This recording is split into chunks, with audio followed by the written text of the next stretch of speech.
Coucou mes gazelles, coucou mes gazous, j'espère que vous allez bien.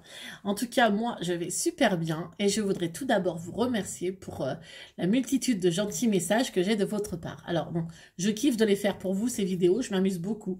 Ça, voilà, ça m'occupe aussi l'esprit. Il y a une question qui revient souvent et vous allez peut-être pas trouver que je sois légitime pour y répondre.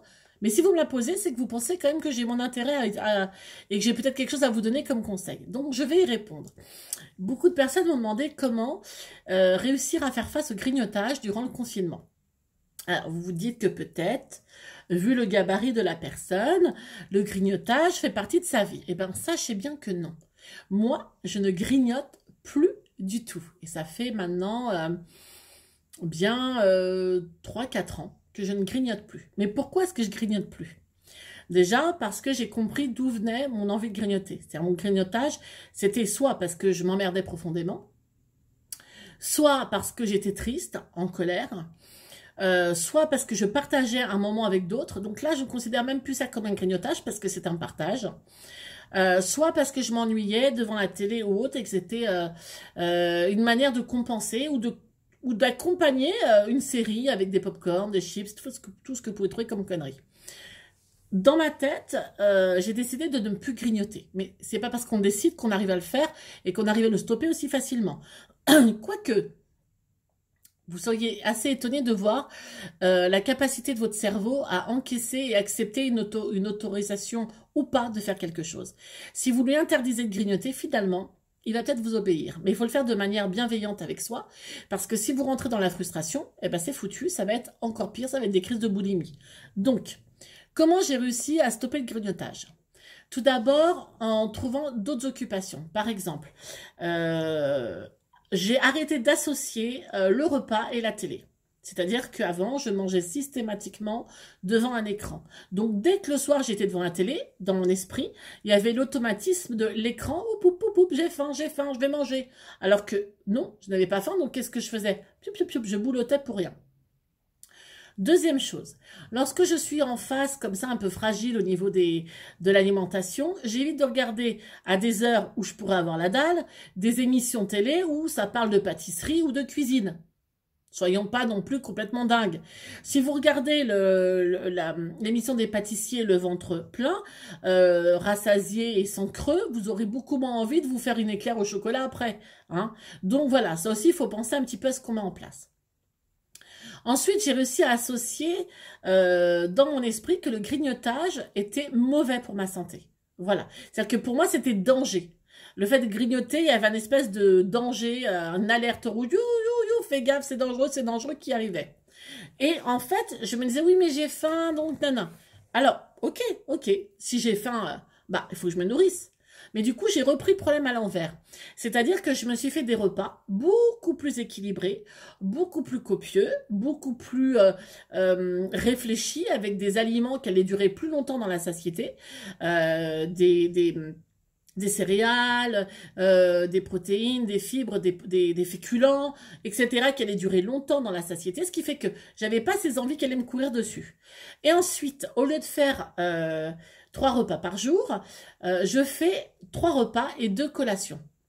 Les collations, si nécessaire, évidemment, pas tout le temps, j'ai pas toujours besoin de mes collations, mais si je sens que ça gratouille dans l'estomac, que ça commence à me titiller l'esprit et que je ne vois plus que des brownies ou des sundaes ou des milkshakes passer devant moi comme ça alors que c'est censé être autre chose, je me dis alerte rouge, aura réfléchi. Donc je me prépare l'idée de ok, t'as faim, t'as envie de manger quelque chose, bah bien sûr oui, tu vas te l'autoriser, donc pas de frustration, parce que vous savez tous qu'à l'intérieur de nous, on a une adolescente et un adolescent qui ne veut que ressurgir et faire sa crise. Donc si vous vous dites non, tu ne mangeras pas, et ben lui dira bah si, je mangerai. Et c'est là où c'est lui qui va gagner de toute façon. Vous savez comment c'est un ado, c'est toujours lui qui gagne. Hein. On fait croire que non, mais au final si. Donc je me prépare dans ma tête, je me dis voilà, oui, tu as faim, bah écoute, dans 1 heure, hein, tu vas te faire une collation, ça va être top. Tu vas te manger un truc super sympa, tu vas le préparer, tu vas y réfléchir. Et je me prépare un plateau avec une boisson chaude. Parfois, je me prépare des pancakes avec de la banane, du son d'avoine. Je vous donnerai des recettes, comme ça je vous ferai des recettes en live dans d'autres vidéos. Donc, je me prépare quelque chose de gourmand, quelque chose qui va me faire plaisir. Je vais pas manger pour manger. Si moi, j'aime pas manger des pommes, je vais pas me prendre une pomme parce qu'on me dit que la pomme, c'est bien. Non. Je prends des choses que j'ai envie de manger, mais je les case à des endroits et à des moments stratégiques. Et surtout, je commence toujours par une boisson chaude, un yaourt, un fruit et la gourmandise. Et je peux vous dire que quand j'ai déjà bu ma boisson chaude, que j'ai mangé mon yaourt, mon fruit, que ça peut être une banane, une pomme, une clémentine, ce que vous voulez, des fruits secs ou autres, et que j'arrive au moment de, si j'ai envie de prendre un gâteau ou autre, bah j'en prendrai, ok, mais j'en prendrai beaucoup moins, et je vais pas en prendre en grignotement toute la journée. Ça, c'est comme ça que j'ai fait pour moi, et que c'est comme ça que ça fonctionne pour moi. Maintenant, il y a d'autres astuces qui fonctionnent plus ou moins pour les personnes qui nous entourent. J'ai repris des notes. Pour remarquer à quel point je deviens professionnelle. Alors, on m'a parlé de... Enfin, on m'a parlé, je me rappelle, c'est il n'y a pas très très longtemps que ça, mon médecin me disait, au pire, si vous avez vraiment envie de manger ou autre, mâchouiller du chewing-gum. Alors, oui et non. Oui, je mâchouille du chewing-gum, mais moi, je brasse de l'air, ça me donne encore plus faim. Donc bon, c'est pas la solution pour tout le monde, mais ça peut fonctionner, essayez. Buvez une boisson chaude, buvez de l'eau, buvez une boisson chaude, vous arrêtez pas. Simplement à l'idée de le gâteau, le gâteau, le gâteau. Commencez déjà par voir si vous n'avez pas simplement soif. Alors, il y en a qui disent se brosser les dents. Voilà, que le fait de se brosser les dents, eh ben, le côté propre, le côté menthol, etc., passe l'envie. Pourquoi pas tester. Les fruits secs, ça peut être une solution. Une poignée de fruits secs, c'est bon pour la santé, pour plein de choses. Et ça peut caler vraiment. L'idée, c'est de le manger tranquillement, de le manger en pleine conscience. Qu'est-ce que c'est que de manger en pleine conscience? C'est manger quelque chose en réfléchissant, en se disant « Ah, là, je le croque, c'est croustillant, c'est sucré, c'est salé, c'est amer, c'est doux, c'est agréable, c'est un peu pâteux, c'est long à manger, je mastique correctement, je prends le temps. » Et en fait, votre esprit va prendre conscience de ce que vous mangez et vous mangerez beaucoup moins en quantité. Alors, ça paraît complètement dingue. Vous dites, elle est complètement folle. Celle-là, je vais pas, à chaque fois que je pique une chips, commencer à l'analyser. C'est vrai que comme ça paraît un peu dingue. Mais en fait, ça va devenir une habitude et vous allez voir que vous allez en quantité diminuer. Ensuite, quand vous faites vos achats, c'est peut-être pas le plus économique, je le conçois. Mais si au lieu d'acheter un gros paquet de chips, vous achetez un lot de 10 petits sachets, parce que de toute façon, tenez 1 ou 10, hein, au final, à la fin, vous les mangerez. Et que vous prenez que le petit sachet, vous allez vous faire plaisir en quantité limitée.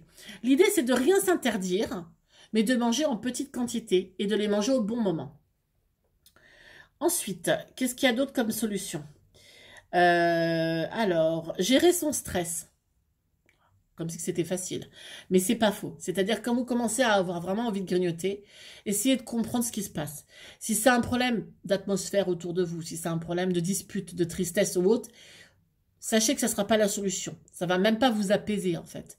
Donc c'est peut-être le moment de vriller vers autre chose. Par exemple, je suis stressée, ça là là, et ben je vais mettre un peu de musique, je vais me faire un petit café, une tisane, je vais faire couler un bain. Vous voyez, essayez de truander un peu votre esprit.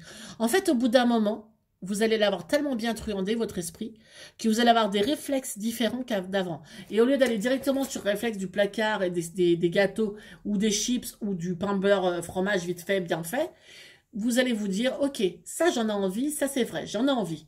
C'est pas que j'ai envie de le grignoter, c'est que j'ai envie de le manger. Ça, oui. Bien, eh ben je l'incorpore dans mon repas de ce soir, ou dans mon repas de midi, ou dans mon petit déjeuner. Par exemple, moi j'aime beaucoup les pancakes. Vraiment, je l'ai fait avec, comme je vous disais tout à l'heure, banane, fromage blanc, son d'avoine, œuf. Et ben tous les matins, moi je me fais soit un petit porridge, parce que j'adore le porridge, soit les pancakes, avec une boisson. Voilà. Et ben moi j'aime ça, ben, je me le fais tous les matins. Et je mets de la sauce chocolat dessus, j'ai trouvé un topping sans sucre, qui soit bon, pas bon pour la santé, on rentre pas dans ce débat-là. Hein. Moi je vous dis ce que je fais. Voilà comment je fonctionne. Et du coup, je prends un réel plaisir le matin au petit-déj. Et le fait d'être contente, d'être satisfaite, de pas courir après cette envie de plaisir alimentaire que je n'ai pas trouvé, parce qu'en fait le grignotage, c'est aussi un peu ça, c'est parce qu'il y a un truc qui nous a pas satisfait, ça nous tanne l'esprit là, ça nous rôde toute la journée, mais on devient complètement omnubilé que par ça. Et on est capable de penser qu'à ça, en fait. Et c'est là d'où le grignotage se met en place. Parce qu'on essaie de compenser par telle ou telle chose, alors que finalement, si vous l'aviez pris, votre tartine de Nutella ce matin au petit-déj, vous ne seriez pas tombé dans le pot hier soir avec la cuillère. Vous voyez ce que je veux dire? Si dès le matin, vous mettez en place quelque chose que vous avez envie de manger, ça ne va pas vous tarauder toute la journée. Le soir, vous n'allez pas péter un plomb, ou dans l'après-midi, vous n'allez pas le grignoter en quantité complètement dingue, parce que vous l'aurez bien cadré dès le matin. Voilà les petits conseils que je peux vous donner. pensez aussi à cuisiner. À cuisiner des choses sympas, un gâteau au fromage blanc, un cheesecake au fromage blanc et au son d'avoine. Pourquoi je parle du son d'avoine? Parce que le son d'avoine, non seulement c'est très à la mode, mais aussi c'est un niveau de satiété énorme, c'est très bon pour la santé et au niveau de la diététique, c'est super intéressant. Alors, je suis pas là pour vous dire que pendant le confinement, il faut pas grossir. Je suis là pour vous dire, après le confinement, soyez pas déçus. Voilà. Mettez les choses maintenant en place pour qu'après le confinement, vous dites pas comme le dernier, oh là là, si j'avais su, j'aurais cuisiné un peu plus, j'aurais pas pris tant de poids, j'aurais pas cédé à ça. Parce que confinement ou pas confinement, les boulangeries, les boucheries, les restaurants finiront par ouvrir. D'accord? Et on pourra repartir se faire ses plaisirs. Ne commençons pas à vouloir tout nous gaver parce que c'est pas parce qu'on prend 20 kilos pendant le confinement qu'on a bouffé 10 000 pépitos, 5 pots de Nutella, 3 saucissons et je sais pas combien de pizza et de grec qu'on est plus heureuse. Non. Juste, on va être calé, mais gonflé, prise de poids, triste. On sera déçu qu'on n'ait pas assumé notre confinement et qu'on ait traduit ça autrement. Et finalement, bah après, on va galérer à mort. Donc, je vais vous mettre plein de petites recettes à une prochaine vidéo. J'essaierai de répondre à d'autres questions si vous le souhaitez sur la diététique ou pas. Parce que je sois grosse ou pas grosse, j'ai des notions de diététique. C'est pas parce que je les mets pas en place pour moi tout le temps que je les ai pas. Et je veux bien vous les donner si vous le souhaitez. Et en tout cas, je vous remercie pour toutes vos questions. J'essaierai d'y répondre au fur et à mesure. Prenez soin de vous, soyez bienveillants, accordez-vous des choses, autorisez-vous des choses, soyez sympa, comme si c'était avec une ado. Et puis vous allez voir, ça va glisser tout seul. Allez, je vous fais plein de gros bisous et je vous dis à très bientôt. Bisous mes gazelles, bisous mes gazous.